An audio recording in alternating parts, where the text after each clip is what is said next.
Welcome to Health Oddity, the show that strips away the jargon and hype surrounding all things health and fitness to help you live a long, strong and energetic life. Lining up at the bar this week, here's Peter Ladd and James St. Pierre.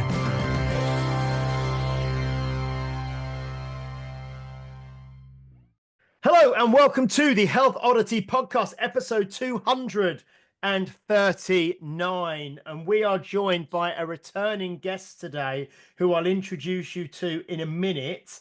But it's quite interesting because I just looked, I did the maths earlier, and it's been 147 episodes since she's been on. And we worked out that's nearly 3 years ago. So the time really does fly when you think that coming up in August this year, we will have been doing this every single week for 5 years. The time does fly, doesn't it, Pete? Are you finding that 3 years ago? I can't believe that was that long ago we spoke. I know. I'm surprised she's not saying it took you 2 years to get me on in the first place. Doesn't time fly when you're having fun? It does. But it is, I mean, we are recording today on a day that is, I mean, certainly in Essex, it is clear blue sky. It is, I had to defrost the car this morning going to the gym, and then coming out of the gym at sort of whatever it was, 1 o'clock or something to get back here. I had a woolly hat on, I had my hoodie on and my trousers, and I went outside and it felt like it was like, I don't know, May or June. It's like warmer outside than it is in the house. That's why I'm up here. I've had the little blow heater on. I've turned it off. I know. Well, that's the thing. I came out to the office here to do the recording, and it's really warm outside. And I walked in, and I put the heater on actually because, like you say, it's colder in here than it is outside. Is it lovely in Bath as well, Pete? It's amazing. I've been out. I've done several walks this last week or so, and I've been out in a t-shirt. And it's fantastic. And that's not just because I'm from... This is reminiscent of the first and best lockdown when it was like 25 degrees at the end of March. Yeah, from March through till like July. We had it was glorious. So like it feels like that. I mean, it'll probably snow next week, but anyway. Yeah. And Gemma, I think you're I'm terrible, as Pete often jokes. Anything north of Birmingham, I'm clueless. Birmingham, like Watford, mate. But the kind of Middlesbrough stroke Teeside. Yeah, up north. Yeah. Up north. How is it lovely up north as well today? It is. It was chilly this morning, but the sun is shining, so I've had to shut the blinds. Otherwise, you wouldn't have seen me. It would have been like a big beacon on my face. So yeah. Excellent. Nice. It's lovely walking weather, as Pete. Perfect. Well, yeah, because you've got a dog as well, haven't you? Yes. Frankie. He's on his diet. He's on his January diet because he's getting a bit old. He's slowing down and he's on steroids. So he piled the weight on over Christmas, but he's doing really well on his diet. Yeah, we don't say the word diet though, because as soon as you say the word diet, he craves everything. But the thing is with a dog, what's lovely that the humans don't, you just feed the dog a bit less and walk it a bit more, and it's got no real say in the matter, has it? So it has to lose your... If only if our clients were that easy. So dealing with adults, with humans, you can't really, if you just said, I'm going to feed you a little bit less and you're going to walk a little bit more, it would actually have the same effect. But obviously, you can't really do that with humans now because it certainly wouldn't be ethical. But anyway, it would work. Yeah. Anyway, as you may have heard, well, we're rejoined by Jemma Wesson, and before we go on, I will say we're going to talk about some new stuff today with Jemma and what's going on with her and her business up north, as we said. But last time she was on was episode 92, and the episode was called Bodybuilding, CrossFit and Functional Strength, and we really kind of talked with Jemma back then about her kind of origin story, I suppose, and how she got into training and fitness and strength, and then found, went through the usual kind of maybe bodybuilding entry to fitness, then into CrossFit, and then found, I suppose, kind of Strong First and those kind of methodologies. And Jemma is a Strong First elite instructor and a gym owner from, like I said, Middlesbrough stroke Teeside. So today we're going to talk about some up-to-date stuff. But if you do want to go back and listen, because we're not going to tread over all the old ground again, re-talking about what we talked about last time, but I'd really recommend you go back, episode 92. Either listen to that now, or if you listen to this podcast and you like what you hear and you want to hear more of Jemma, go back to episode 92 and listen to it there. So, Jemma, yeah, nearly 3 years ago when we spoke, I've Thanks for having me obviously, back. I know. Thank you very much. I think I was at your place last May. Yeah. Would have been when John Engham was over doing the SFG2 at your gym, as it was called then, the unit. The unit, and it's now we're going to talk about that today, what's changed with that. But yeah, obviously 3 years ago, quite a long time ago. What has been happening for you and your training, your focus, your business? You know, what's kind of been going on in the last 3 years since we spoke last? It's a big question, I know, but Yeah, I mean, Jesus, 3 years. I can't remember what I did 3 weeks ago, mate. So 3 years. Jesus Christ. Well, I'm still here. I'm still alive and kicking. Grateful. Well, at the minute, well, I did Machu Picchu, so obviously that was last year. So my training changed for that. And at the minute, obviously, I think I've got to resit my elite in May. I think that actually runs out in May. So I've just come back off holiday. So, you know, it takes you a couple of weeks to get back into the groove of things. But I've been doing a little bit, dabbling in a little bit. I'm not following anything as a structure as yet, but I will have to knuckle down as from next week. And especially because I tested my one-arm push-ups and they were a little bit dreadful, if I'm honest. So yeah, I'm just chipping away with my training, and I would say I'm stronger at my age of 41 now than I was probably 3 years ago. Yeah, and fitter and yeah, injury free. Touch wood. because you mentioned you might be coming down to Essex in May to see Pavel Matchek and doing the FB and maybe I don't know if you do the enter the dumbbell thing as well, but yeah, if I'm coming down now, I'm gonna do that. If I'm coming all that way, then I want to do that as well. So yeah, I just need to book it really. So I am gonna do it. I just need to book it. Yeah. Yeah, I need to do it. Otherwise, I need to do my elite. So reset that. So yeah. Yeah, and that's you only have to do that once every 3 years now, is it? You have to do everything once every 3 years. Yeah, we have to do that. So yeah. I suppose it's just a personal challenge, isn't it? Really, and just to keep our blade sharp, should we say? So Yeah. I think I'm going to have to. I'm starting to try my one arm, one leg press up again, which is what I'd have to do to reset the NFB when we host it. And I'm like about 90 kilos now, and I'm gradually trying to do it. But I have to say, I'm struggling to get the motivation to constantly. Yeah, I think it's hard. It's like hard. You're quite tall as well. It's harder for long lever people. Yeah, so I'm gradually. I've got my patent pending wooden slant board out that I'm doing. Yeah. I'm practicing that. And I'll get Carl to make me one. Yeah, so I'm gradually doing that. But with the unit, I've been seeing recently, and I think it was only a couple of weeks ago, which I think may have prompted me to message you and say, you know, I'll be really interested in talking to you about this. You've kind of, and we spoke briefly before we came on, but it's kind of like a rebrand, a relaunch, or as you maybe said, a clarification of what you're doing and who you're working with.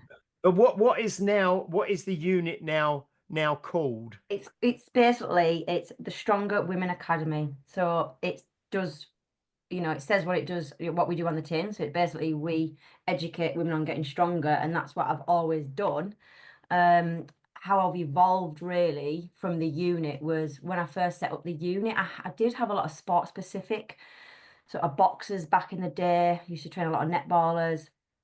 And man, I would say your niche has actually evolved. As I've evolved as a coach, but my niche has evolved, and it's not really, I've never really said what I do on the tin. Does that make sense? So it's just, yeah. I mean, I would want to wake up, like say like, oh, well, I woke up one morning, fell out with Carl and decided I hate all men and I don't want to train men anymore.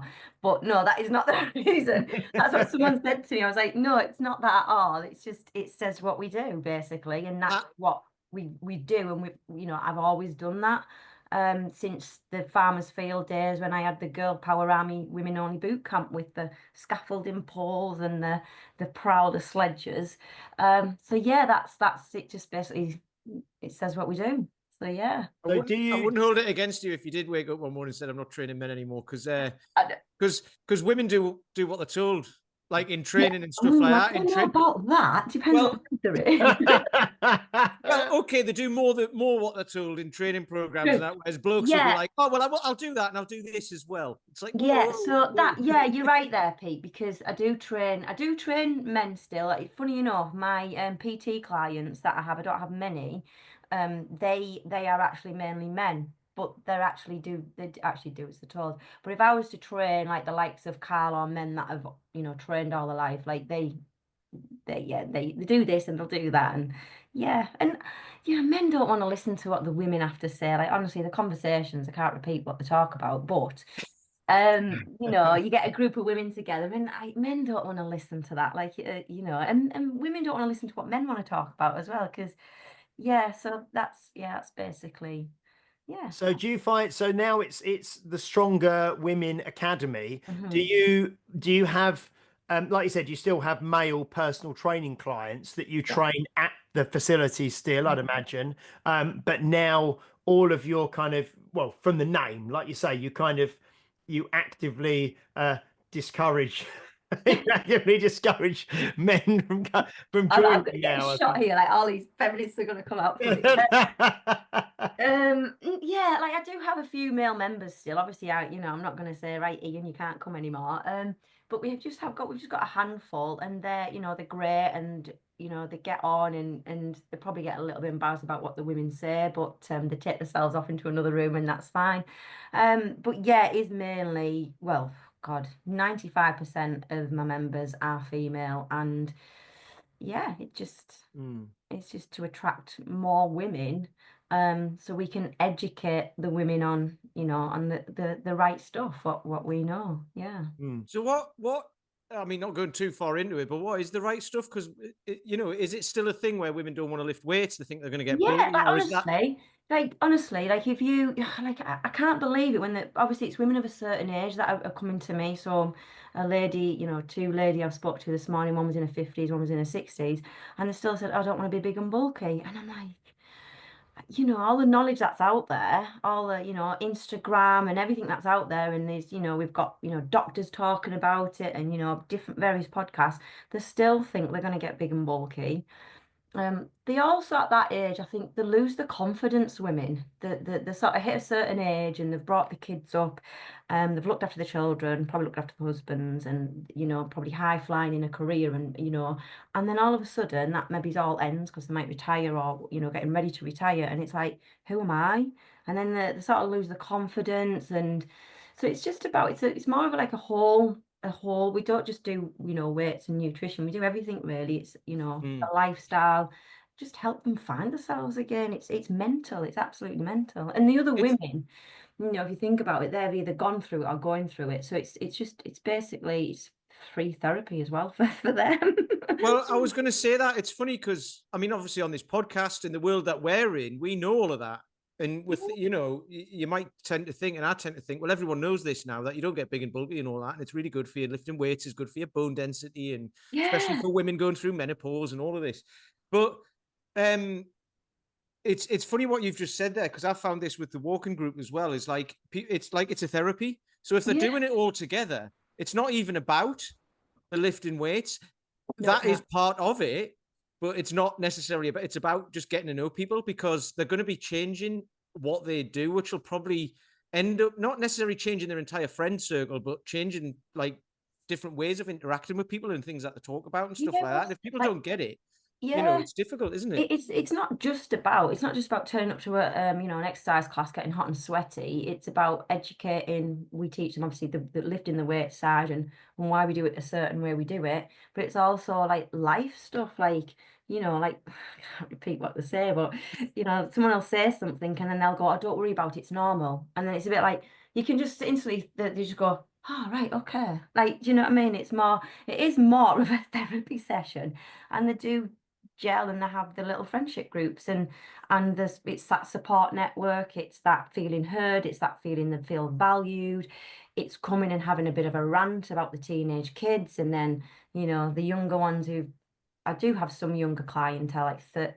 35-year-olds who've maybe just had a baby that's not sleeping, and then you've got the 50-year-old, oh yeah, well mine did that, I did this and I did that, and yeah, so it is more of a therapy come exercise session. It's just crazy, really. But it's what we kind of talk about a lot on the podcast. Yeah, You talk about it a lot, Pete, isn't it? That the power really is in the community and is in the group, So it's massive, yeah. massive power So in the community. Yeah, yeah, so it's kind of doesn't really say it doesn't really matter what you do. Obviously, we know that walking in Pete's case is incredibly important. We know that strength training is incredibly important as well. But like you say, it's just if you're in the right community and with the right group of people, yes. you're gonna do the right stuff, And you're and going to thrive as yeah. well, and you're going to feel. I think you're going to feel a part of something and feel heard, and yeah. So the community is massive, and the community, I suppose, like your gym, it makes it what it is. I was just going to say, actually, I got sent Edith, who we've referenced a lot on the show before, who trains with me, who's 65, who's going from strength to strength. She sent me a thing the other day, which is applicable to what it was an article in the Times, and it was weight training improves sleep in over 60s, and it was all about this sort of study whereby I think it says that people as they get older, they do have there's greater insomnia as you're in your 50s and your 60s and beyond, and the quality of people's sleep reduces. And then there was a kind of some studies that said, well, actually exercise improves your sleep, which you think, well, yeah, of course, but it was a study that said that. And now they've actually found that specifically strength training and weight training in your over 60s helps improve your quality of sleep as well, which Yeah, is massive, because then there's all these problems with depression and dementia and things which are linked to insomnia and lack yeah, of sleep, because your brain's not regenerating and healing itself and everything overnight. So it's just another benefit that, like you say, we know the benefit of strength training and training, and we kind of assume, because we're in a bit of an echo chamber, that everyone knows it. But like you said, the average person who might be wandering around Morrison's or Asda's or Sainsbury's, or other supermarkets are available, maybe doesn't know that. They're not tuned into what we're tuned into. So it's just another thing that helps. And like you said, it's not just about lifting weights, it's about lifestyle, it's about life, it's about yeah. wellness, it's about everything, It isn't is, it? and it's about, and I think as well, it's like it's like we can't. Sorry, that's Frankie barking at something. We can't. I've learned now I can't train like I used to. Does that make sense as well? Mm. So, as much as we want to be able to do what we could in our 20s and 30s, we can't now. We can do things better now, or we can do, I can do things now that I couldn't do back then, but I can't train like that. And I do feel that in the social media world, it's women are expected to, have the kids, have a job, and then train 6 times a week, hit the steps, hit the new, and you're like, that is not the real world. We are not athletes. Like, like the women who come to me, they've got kids, they've got this, and I'm like, if the amount of times I go, yeah, but you're not an athlete, we can't do that, you've got to cook the food, you've got to, so it's about finding something that works for them as an individual as well, even though they're in a group, that's finding what works for them as an individual, so then it can be part of their lifestyle, so then they can keep it up, and it just comes like the norm in their life, like brushing your teeth, and Mm. that's what we try to do. It's kind of finding the starting point, though, isn't it? Because it's funny, because I used to say, I haven't said it for a while because like I'm doing different stuff now. But when you see all these things of people like you need to get 8 hours sleep, and you need to, and you need to do this and do that, and you've got someone like a woman or a man or whatever in the mid-30s who just want to faintly not smell of puke. Yeah. Like from the kid throwing up on them every day or something, you know what I mean? That's their goal in life, and it's like, Yeah. and then you've got people over here like saying, oh no, what you need to do is this. And it's like, okay, that's great. So that's when, and I said it to someone the other day as well. It's like, just find somewhere like your place or James's place or whatever, like find somewhere with a decent community who are doing what you want to be able to do. And they'll get you started at the right place where you're at, not jump in and do what they're doing. Like we had Laura Shanks, who's trains at James's gym. She's a mum and all of that, but she's like got right into high rocks because we need to mention high rocks every podcast. Yeah. I've got a few doing high rocks as well. Yeah, let's mention high rocks. She's got right into that, and it's kind of like she's sacrificed a lot to be part of it. But she started out slowly, didn't she? She started out kind of just getting away from the counting calories and like as in eating as few calories as possible to getting into actually eating more but having a more active lifestyle and getting out of drinking less and all of that sort of stuff. So what happens when someone comes in? Is there lots of places to slot in for them to start? So when they come in, we they basically have a bit of like a fitness assessment. So we actually use, Dan John's, what you have, James. I think I got it off you on Dan John's cart when I was down there. So the 1, 2, 3, 4. Yeah, like the 1, 2, 3, 4 assessment, and then we have other things. So they have a bit of a fitness assessment. So that gives me what level they're at. Then I give them an option, depending if they've trained before, where we do my Stronger Women project. So that's the project that I've run since about 2015, 2016, which is to get them into learning lifting the weights. If they're a complete beginner, then I wouldn't put them into that group, and I would say, look, let's just do a couple of one-to-ones with myself or one of the other coaches. Then we would then learn the basics, and then we would put them into that group, and then from there, then they can join the other groups.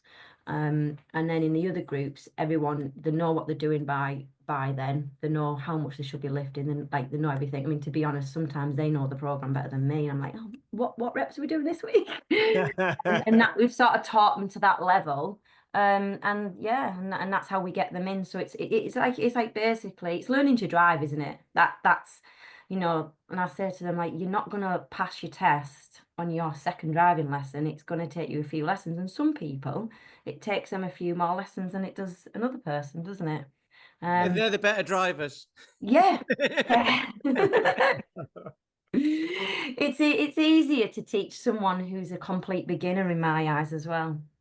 It definitely is in anything. I think it's have bad habits like me.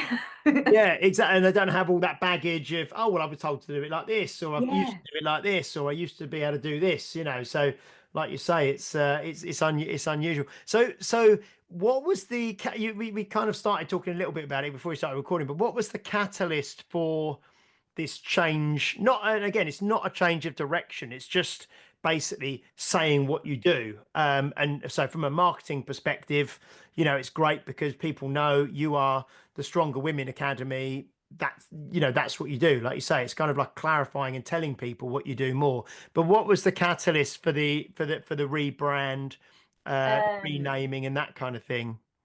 I just woke up and decided that Carl had annoyed me and I don't want to train men anymore. No, it wasn't, even though he probably would say yes, it was.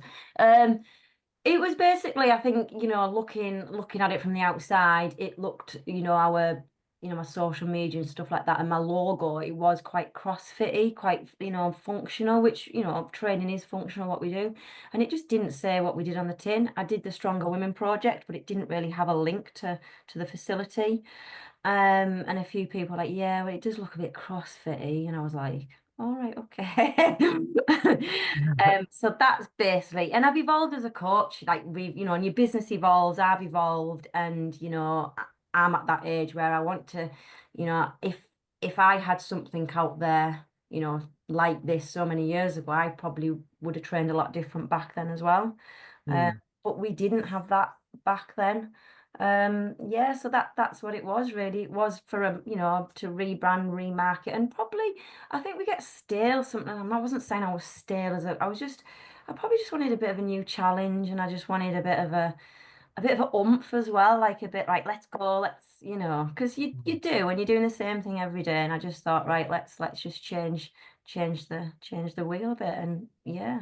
Yeah, because I've seen actually that, because Sean Cole, who we had on a few weeks back, I don't know if you know Sean at all. He's down in Portsmouth, but he's now. I've just seen. I don't know if you've seen, Pete. He's rebranding the Sean Cole Vital Fitness as well now to be Yeah. Elevation or Elevate Club or something. He's changing it, and he's obviously got the Balance Wellness Club, the contrast therapy place as well. But he said, yeah, I just need to, and he did a video today I saw where he said, you know, overwhelmingly positive feedback, but some people just don't like change, you know. Oh, yeah. Whatever you do, you're not going, and he said you're not going to please everybody, you know. Yeah, well, He's had a bit of pushback, it sounds like, just from a handful of people, like you say, 95% of people. So how's it been, how's this sort of change been met well, by your members? my mum was like, "What do you want to do that for?" But typical mum. So you're like, okay, I'll not then. Yeah, right. Yeah. Why don't you know, come to the gym and yourself? And but no, they've all been really supportive because nothing's actually changed for them. And it would be, I think with them as well, they'd say, well, you know, one of the members like, when I say to my friends I'm going to the unit, like the unit was saying it was like more of a gym, and yeah, we are a gym, but we don't have treadmills, we don't, you know. And it was just to get that message across as well. And my members all, they, nothing's changed for them. Everything's the same really. It's just the branding, nothing's changed. I've added a few extra services in for them, but nothing's really changed for them. It was basically to, you know, to speak to new people. And I think women, when they know it is a women's only facility, but when they're coming about, we've got a few male members and they're fine. But I think it changes their, if you said to a woman who doesn't really go to a gym, they would picture in their head, careful what I say here. No, just say, because I think it's honest, because this is the thing.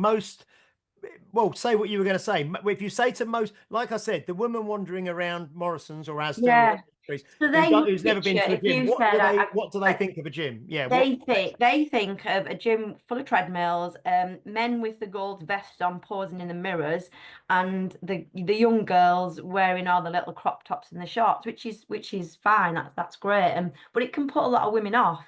And a woman who is going through perimenopause or menopause, you've got to remember their confidence is probably at an all-time low, even though on the outside they're like, their confidence is at a low, like so low that they're not going to go to that place because they think, oh my God, I can't go there. I don't want to, you know, they probably think they've got to look like that. I mean, them kids are 21-year-old. We all look like that at 21-year-old.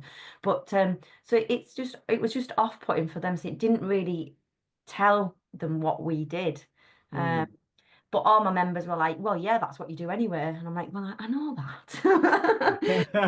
So no, they've all, you know, it's nothing's changed for them. And yeah, it's probably given me a bit more of you know, you know, getting like what I've learned across more as well. Because we do evolve as business owners, we evolve as coaches, we evolve as humans. If you're not evolving, you're standing still.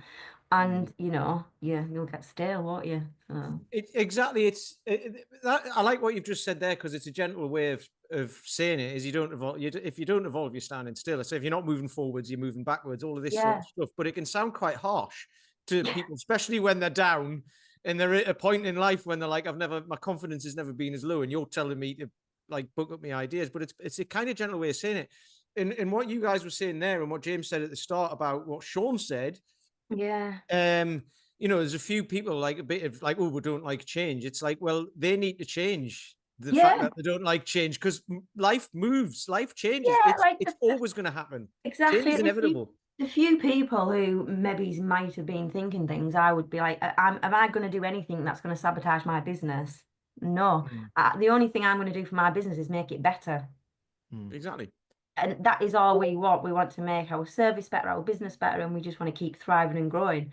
And if you're not keep thriving and growing and moving the needle, then like you say, you just stand still. And and it's made the people, my members actually, they've got more opportunity to come more. They've got, they can go on holiday. The systems that I've put in place, that that we have, the changes we've made, they can go away and still follow the program. They've got all sorts of resources that they can, stick to. And it's just, we're just offering a lot more. And that is the education side as well. Well, James did that with it. You've done that with your place. Like, it's funny because your place is actually smaller than it was in the beginning, isn't it? Well, it kind of got very big and then got a bit. It was small, then it got big, then bigger, then sort of back to medium now. I'd say because what I love about your place is you got into strongman and then now it's part of your gym, but it hasn't got rid of you haven't got rid of everything else. You've still got spinning, you've still got different classes and all of that sort of stuff. You've still got like, the kettlebell classes and what have you. So you've just added that in, but it's slotted in nicely. And you found your people like Edith is a 65-year-old woman lifting Atlas stones, which is like Alex is Alex is thriving in the strong women, isn't she? Yeah, and we've got quite a few. So this is interesting because we, similar to with you, with the making it the a women's only facility, if we say, although there's a few men still. I mean, I asked Steph the other week to look at. We've got about 125 members at the moment, and I said, just out of interest, because we really target now people over 50. That's kind of what our kind of niche is, if you like. And I said, just go through the members and tell me, how many we've got in each, 70 plus, 60 plus, 50 plus, and under 50. And out of 125 people, I think 95, so well over kind of about 3/4 over 50, and we've got, I think, about 17 or 18 in their 70s.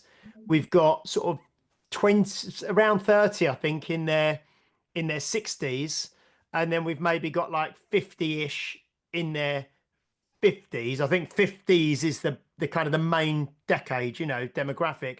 And then we've got, just like say, about 20 people maybe under 50, and most of them will be like 40s. And then like you've probably just got like, I don't know, like less than 5 people under 30, that's probably like me. 30s. Yeah. But I've got most of my clientele are probably mid to late 40s, 50s, and then I've got a few in the 60s, and then we've got Joyce, who's 74, Joyce. She's actually gone through chemo, so she's having chemo and she still comes to the gym and she just does what she can do. So quite similar, but I think mine as well, a bit probably like yours, James. They're probably, when they started with you, they were probably in their 30s or 40s, and they've stayed. And that's why it is, isn't it? Yeah, because every year I get more people in their 70s because we're like because people are getting older. Yeah, because literally like I remember so this year is 18 years of having the gym, and we've got quite a few people who started 18 years ago. So, but when they started, they were like in their mid 50s. Yeah. And now they're in their 70s, and I kind of laugh with them because I say, when I started the gym, I was about 20, 28, I think. And I'm like 46 now, or yes, that would be 18 years. Yeah. So 28 to sort of 46, and we've all kind of got older together, every year you get more in their 70s and, and more in their 60s because everyone gradually is getting older together. But I think what I was going to say was what makes it probably, now that you've got the Stronger Women Academy, when you see people, when you meet people, like now when I meet people, if people ask what I do, I could say, oh, I run a gym for people over 50 in Chelmsford. It's just so much easier. And then they'll either be like, oh, well, I'm 30, so that's not for me. Or, oh, that's interesting. I'm in my 50s, or, so what's different, or what's the, and for you, you can say, I run the Stronger Women Academy, which specifically works on, as social media would say, we're talking to our niche. Yeah, but it's just so easy just to say in real life, not even in social media. Just like when you meet someone in real life, you can tell them what you do, Like Pete, you very clearly now, I run Walking Souls, I run walking groups in Bath, and straight away people know what it is, don't they? Yeah, absolutely. I mean, you guys, I've learned like over the last 10 years or whatever of all of this, and I knew it all, but I would still say I'm a personal trainer, and that doesn't mean anything. Because it could be anything, right? It could be anything to anybody, because people make up what you are in the head, and then what they mean is, oh, you're in between jobs. That's what people usually think, isn't it? Because everyone's a bloody personal trainer. So, and it's just it's become trying to put systems in place and all that. Like, I mean, James, you've done it for years. Gemma, you've done it, but you've like you said, over the last year or so, you've kind of nailed it down. And I've done the same, because it's like I knew how to do it. Or I knew what to do. I just didn't know. I couldn't quite get my head around getting it in place. So, but it's like, you've found your people, and then you've just said, right, these are the people who are coming along. So let's call it that. Yeah. Like we said earlier, you were kind of saying, have I found my niche or whatever? It's like, no, you've just clarified what you do. Yeah, just clarify. They've always been my niche. They've always been with me for like, so long. But I think as well, I suppose, it gets to a point where you probably should have done it, but I didn't probably have the balls to do it, or I didn't want to upset people, and I should have just probably gone with my gut and done it anyway. And then it's took me, to a point where I want to do it now. I wanted to do it, and I needed to do it. And I didn't upset anybody, obviously, apart from my mum. What do you do that for? But yeah, but she's a northern mum. They always say that, don't they? Proper northern mum, yeah. Proper northern mum, yeah. So, but it's interesting because I can't remember again if I've heard someone say this or I read it somewhere. It might have been Chet, actually, who we've had on the podcast a couple of times. But where when you get involved in marketing, or when you maybe like start working with a marketing guru, or you read books, honestly, they talk about like finding your niche and stuff like that. And I think someone said, and it might have been Chet, who said, you don't choose your niche, your niche chooses you. Yeah.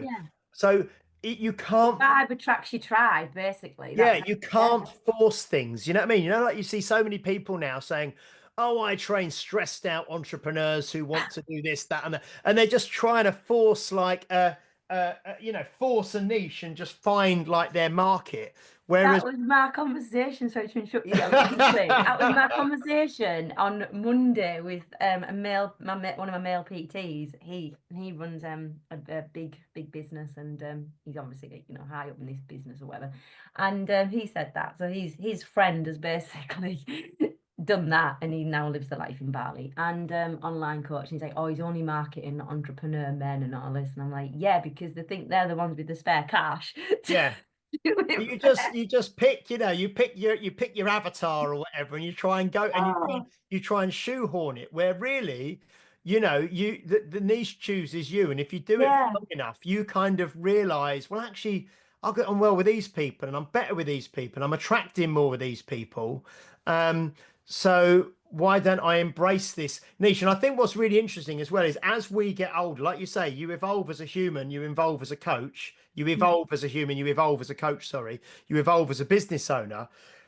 And as you get older, you relate to older people, don't you? Yes, and so all of us are in our 40s.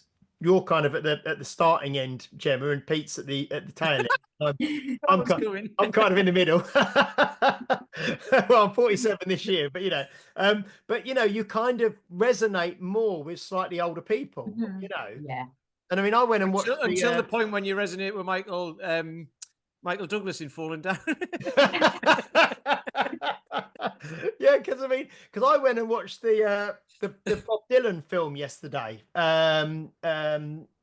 What's it called? An Unknown. That's your age now, forgetting things. What's that, Pete? Complete Unknown. Yeah, yes, A Complete Unknown. Yeah, and that was absolutely brilliant. But today I've been talking, because my members are all like in their 60s and so on, the people I've seen today, I'm like, oh, I went and watched that Bob Dylan film yesterday. It's absolutely brilliant, and we've been talking about that and Bob Dylan music and stuff. And you wouldn't have that conversation if you had a gym full of 20-year-olds, We were out on a walk the other day, and there's a guy who comes along called Nigel, who's an ex-policeman. He's retired and all this sort of stuff. He's not like, I don't think he's that old, but like police retire early, don't they, and what have you. And he's hilarious because he volunteers for lots of things, to like with the National Trust and what have you. And we're walking past this place, and this guy was out working on his tractor, right? We're in this village, and he's working on his tractor. And Nigel was like, oh, look at that. It's amazing. It's a 1957, whatever it was, right? And he said to the guy, "Do you take it to shows and stuff like that?" He goes, "Oh," he goes, "It's not." He goes, "It's kind of original," because it's a bit like Trigger's broom, right? And everybody laughed, right? But if you like, Sean says that to people who she works with at school, you know, and all the teachers are like 25, 26 years old, and they've got no idea what she's talking about. She brings up references to Grange Hill and stuff all the time, and no one's got any idea what she's talking about. Exactly. So I think as well, you know, when they say, when you get to 40, it gets harder, and you're like, yeah, whatever. And then you're saying it now, and then you're like, God, Yeah. I'm at that age. But yeah, like the conversations are totally different. And I look at them, and I just today was something happened, and I looked at the other one. I went, "This will be us when we get to that age," like laughing, you know.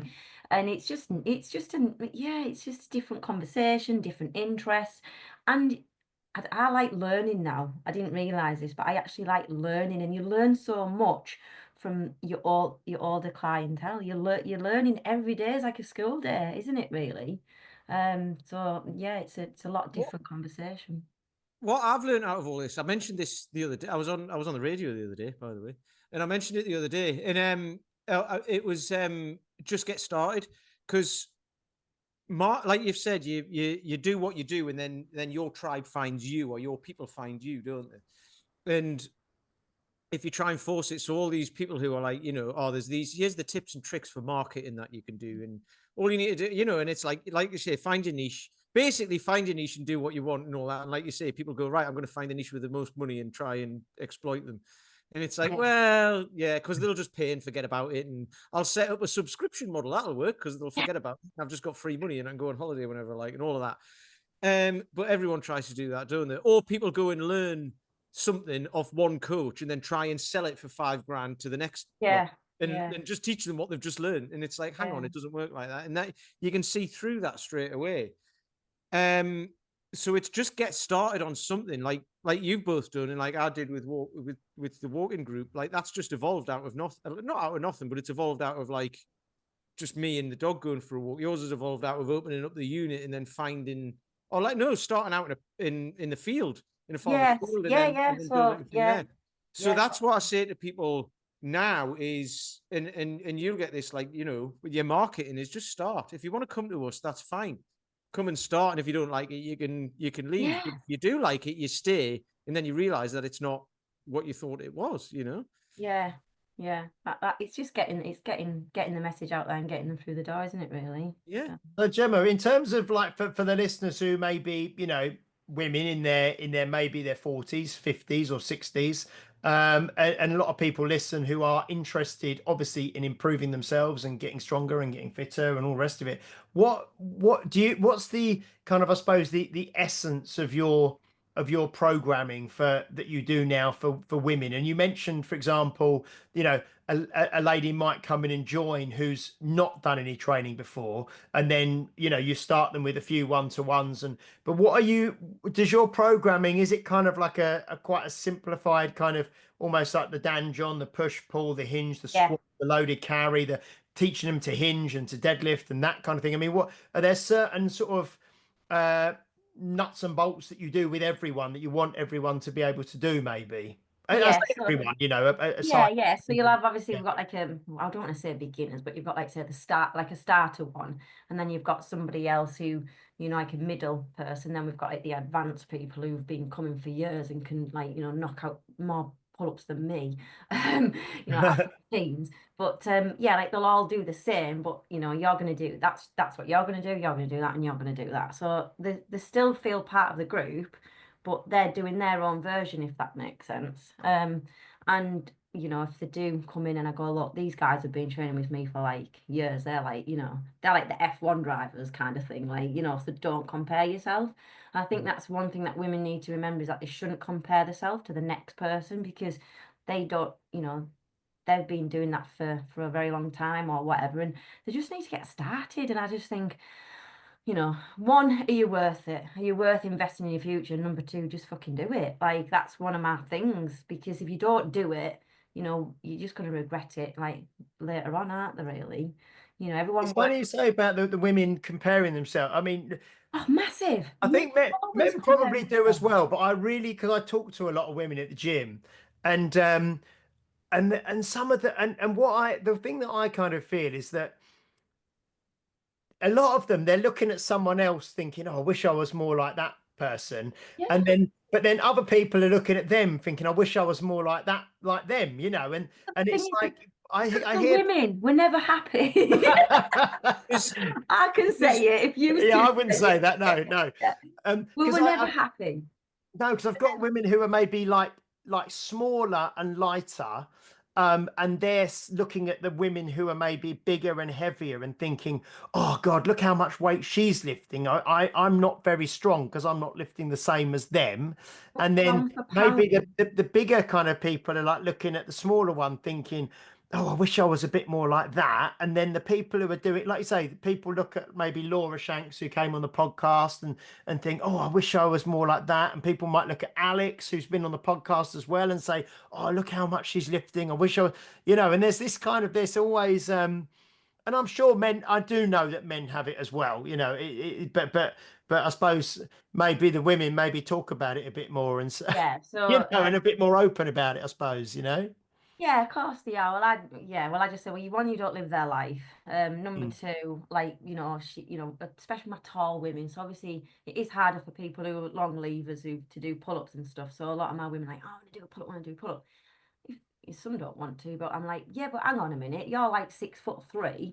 Your arms are longer than, that person's legs kind of thing. You've got more to pull. So I'm a little bit more realistic. You know what I mean? I'm a bit more like, come on. And then I'm like, but you can pull more on a row with one pull, where like those shorties, it takes us like a few pulls.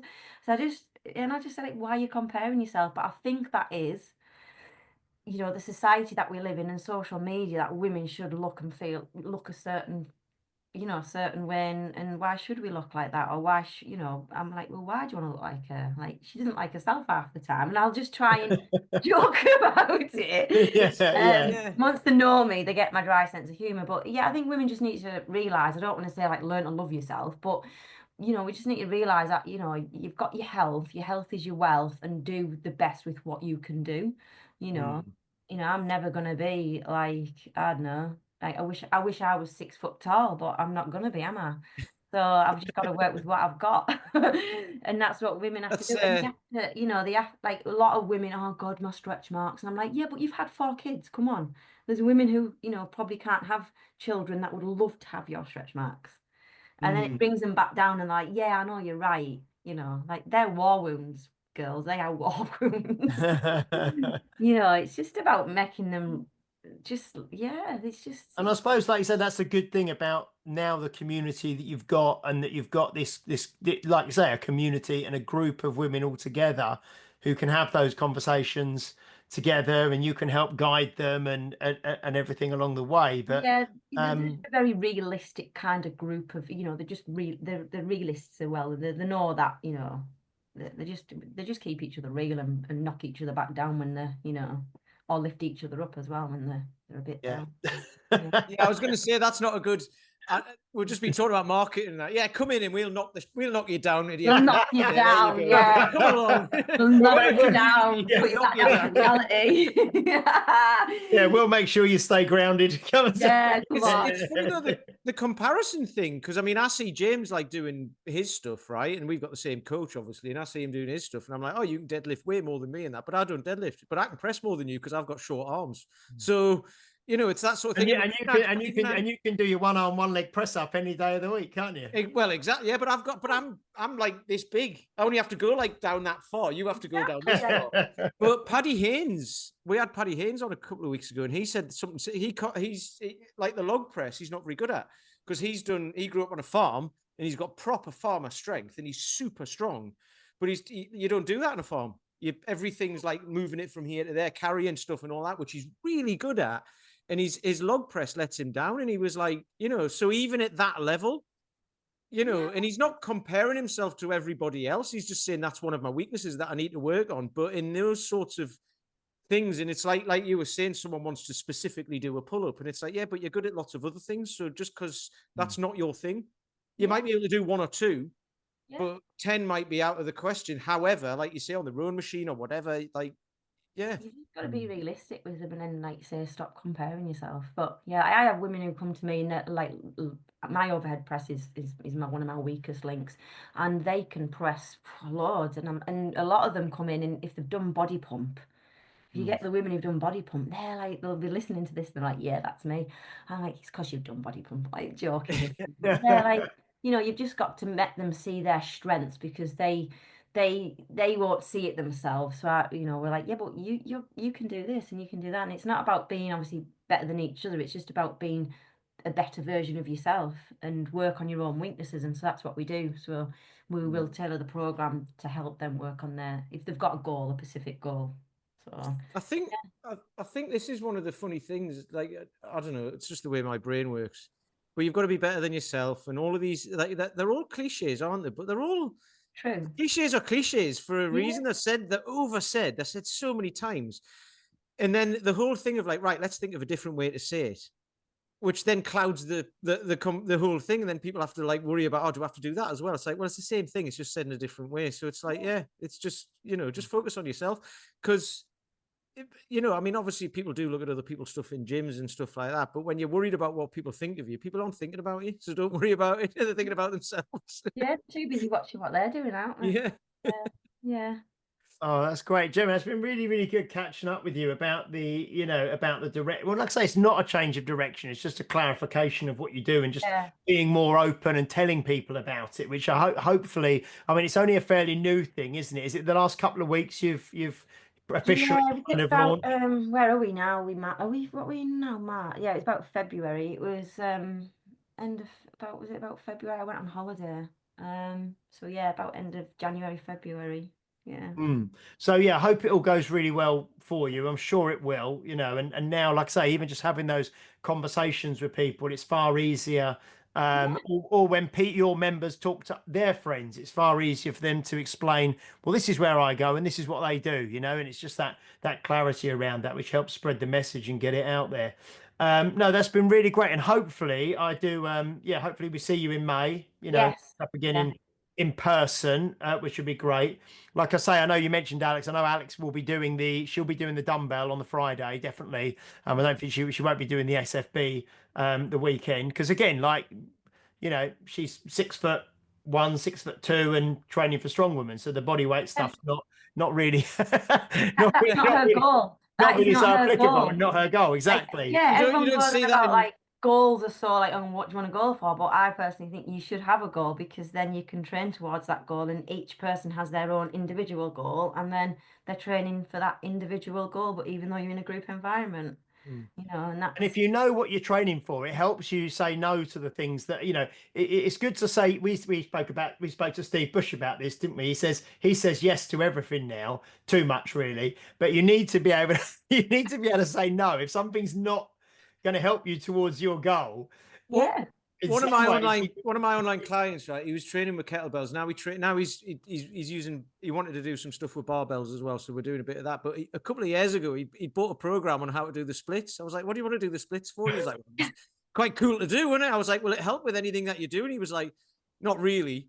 And he'd spent 40 quid on this online, like this downloadable program or something to be able to do the splits, and he hasn't done it. He'd probably just watched like a Jean-Claude Van Damme movie or something. Yeah. Thought, oh, I'd like to do the splits. Yeah. But no, like I say, having that goal allows you to say no to the things that are not going to help you towards it. So no, I think it's good. Excellent. So if people do want to follow you, Jemma, first of all, just a reminder, if you want to go back, because it's Gemma's got a really interesting backstory in terms of how she came into the fitness industry and came to open her own facility as well. That's episode 92.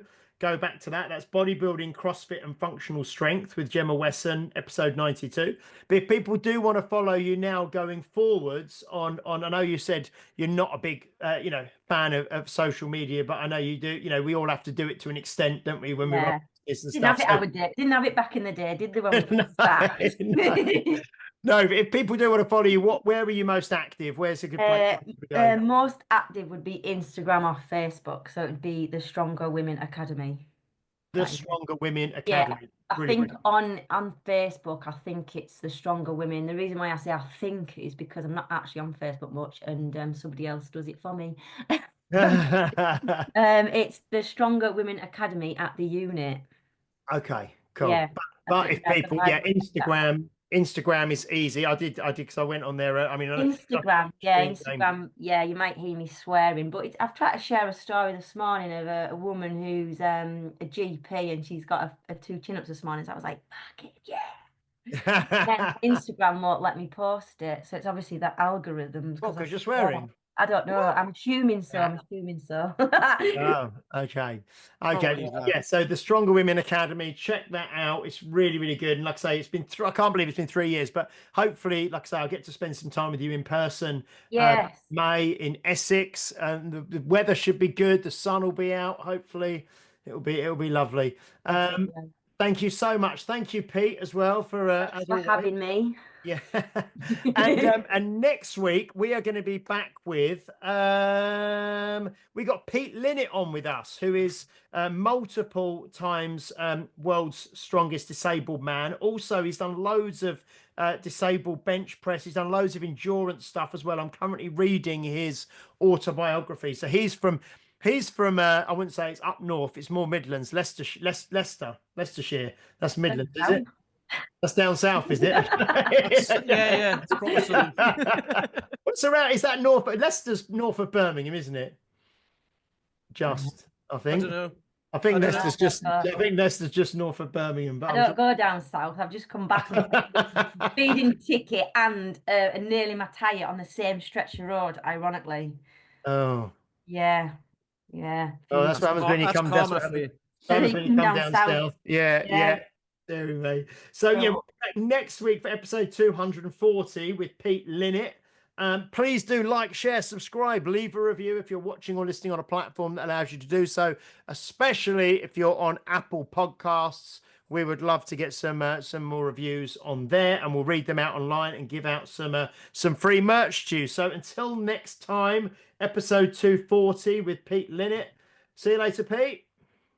Hurrah. See you later, Gemma. See you later. See you later. Thank you very much, and see you next week. Bye-bye. Bye.